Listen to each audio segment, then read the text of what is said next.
difficult to get another person to hang in with you for the duration of time that you really need for the guided imagery. But you can purchase the tapes. You also don't have to have the tapes that walk you through walking by the cool water and the stream and listening to the birds, and that's really kind of what they do. You can also get music that you really find very relaxing, and I do a lot with Gregorian chants, to be very honest with you, because I find them to be very soothing and comforting, and I like the rhythm of the music to help me. But what it does is it doesn't take away the pain, but it takes your mind away, and that's really what you're looking for. The meditation and self-hypnosis pieces are the same sort of thing. Does anybody here meditate or practice meditation? I do. This is Stacy. Okay. A little bit. A little bit. Okay. My mom, her ex-fiance, he was really involved with meditation, and he taught me a little bit about it.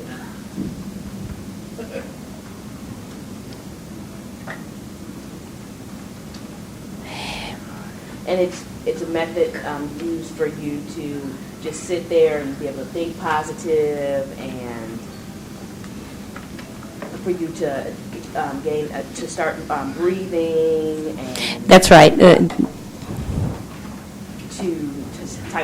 to get the problem, to think, the problems that you're experiencing, for them to kind of go away. So it's really hard to focus doing that, but Yeah. I did a little bit of it. Yeah, and I would agree that meditation, it's really hard to focus because you have to focus and you have to be able to clear your mind. And those things sound so easy to do, and they're not. But the meditation, guided imagery, and self-hypnosis are all based on that, where you focus on trying to clear your mind, on focusing on your breathing. You get in a quiet room, you relax. And they are very valid ways of trying to manage pain. And those are the things that I did when I was in severe pain that really got me through. Again, they're not fast. They take time. They take focus. And it's not one of those things you can do for a week or two. You have to give it a long period of time. And I think some people get real impatient and think it's not going to help and just quit. But you can't do that with those. You have to really stick with them. We've already talked about warm baths. Okay, I put this one up here. This was the Paralympic Games. This was the bocce ball. And I went this year to Vancouver, and it was really just amazing to see some of the stuff that those folks did. The folks with CP were primarily at the bocce ball. The hockey was pretty much amputees, so was the skating, and so forth. But there were a lot of folks in bocce ball who had CP. And this is an opportunity to get involved in an activity that has, yes, a small physical activity component, but you're with other people, you're outside of yourself, and it's a way of doing what we call distraction for pain. So these are the results of Mark Jensen in his group study. This was published in 2006. And this is one that talked to people, 46 people with CP, and asked about what worked for them. Or what strategies, didn't ask what worked, it asked what strategies they used for pain management. And some of these worked and some of them didn't. Guarding is, to me, was one of the strategies I believe that did not work so well. And this is when you can know that the pain is coming, and it's when you stiffen up and you guard your body against the pain. And obviously anything that's going to make you stiffer, to me, is going to make you have more pain, and that was one of the ones that didn't work. Now, resting was on there, and that was one of the things that Molly said helped her, and that was a strategy also mentioned in this paper that was helpful. They talked about asking for assistance rather than, and I think this also goes back to what you were saying, Molly, in that rather than feeling that you have to tough it out and do everything, if you are really being overwhelmed by your pain, if you're really struggling with it, then ask somebody else to do things for you. And that was one of the more useful ones. Now, they talked about relaxation in this paper, and I think relaxation, they weren't talking about any particular form. I think the meditation, the guided imagery, and so forth are all ways of doing relaxation. Task persistence was kind of a tough it out strategy. It was like you hurt, but rather than stopping because you're hurting, it's sticking with it, going on, and finishing what you're doing. And that was one of the more successful ones. We've already talked about exercise and stretching. Coping statements was a self-talk thing. So it was trying to talk yourself through, okay, I know I'm hurting. And you don't have to do this out loud. You can do it mentally. I know I'm hurting. I've been here before, I've managed before, I can do this, I can manage, I can get through this kind of thing. So it's self-talk that's positive. And then the use of social supports, and some people use support groups, some people use family members, some people use the listserv, and you guys do that very well when you talk about pain in the listserv. Robert, do you have I just wanted, I really didn't, but you've got to, I'm going to let you finish because we got about 4 minutes. I can do this in 4 minutes. Nobody can tell a Yankee they got to finish in 4 minutes. No problem. Okay. Diverting attention. Okay, focusing on something else. Go to a good movie. Listen to records. So on and so forth. Reinterpret means that, and that's kind of a form of self-hypnosis. When you feel pain, think about it as something else. And that one's one that you have to stretch a little bit to get your head around. One of the things that absolutely did not work was this idea of catastrophizing. This is the worst pain I've ever felt. I'm never going to stop hurting. I'm always in agony. And those kinds of negative self-statements were things that made the pain worse over time. Some people ignored pain. There was a lot of discussion of prayer. Okay, and so people felt that praying and hoping were things that helped them manage pain.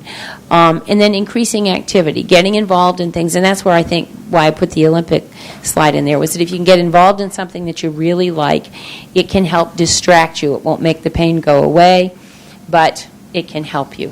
So those are just some thoughts, and I told somebody earlier, I'll leave this on your talk, and you can post it on the listserv. One other thing about pain over time is that it's strongly related to depression. And if you have a lot of pain and you let it really get to you, then you get into depression and you get into a very vicious cycle. And so this catastrophizing, thinking it's the worst thing that ever happened to you, and interestingly enough, resting were both two pain strategies that were associated with depression. Now, bear in mind, it was 46 people. It was a small study. That may not be the case for you, but that was the case in this particular study. And those people who were depressed were the people who were less likely to use some of the strategies that we talked about that can help you manage pain. So watch out for depression. Okay. So if you really are hurting, it's real important for you to pick out strategies, and some of you have talked about strategies, but to find one that you think will work for you. And consider, if it's a chiropractor, if it's acupuncture, if it's PT, can you afford it? Will your insurance pay for it? I think the other thing that I would really tell you to be careful with is if you're going to pick a strategy and really try and manage pain, you need to be able to and be willing to stick with it over time, because it's not a quick process, I don't think. That was not my experience. And are there people who can support you in the process of doing this? Do you need somebody, okay, I'm having a hard time, I've been doing this, it's not working, and somebody to give you some support along the way? And there, as Molly pointed out, there are pain clinics out there. There are people who are trained just to deal with pain, and that is a resource that you could use to talk about pain strategies. And, always you have to worry about, that's professional help. Can we afford it? Will my insurance pay for it? But if it will, then those are certainly, and I think pain clinics are things that Medicare or Medicaid would cover. I think the bottom line is that I don't want you to leave thinking that you have to suffer. You can cope with pain. There are ways to do it. It's not easy. It takes time. It takes focus. But this is where I think the support groups that you guys have with each other are ways that you can support yourselves and try and get through this. Thank you, Laura. Just a few housekeeping things. There's a few people here that haven't got straight with Odette with money. If you can take care of that today, I would appreciate it. For people who didn't pay to eat, do not eat, please, because we're going to be tight today, because I see everybody showed up for Laura. That's wonderful. So anyway, y'all take a small break. They're going to put your lunches on the table, and like I said, if you paid, eat. Yes, use the. Would you be willing to share your PowerPoint slides with us? I'm going to give it to Rob. They will be posted to the CP Group website. Yep.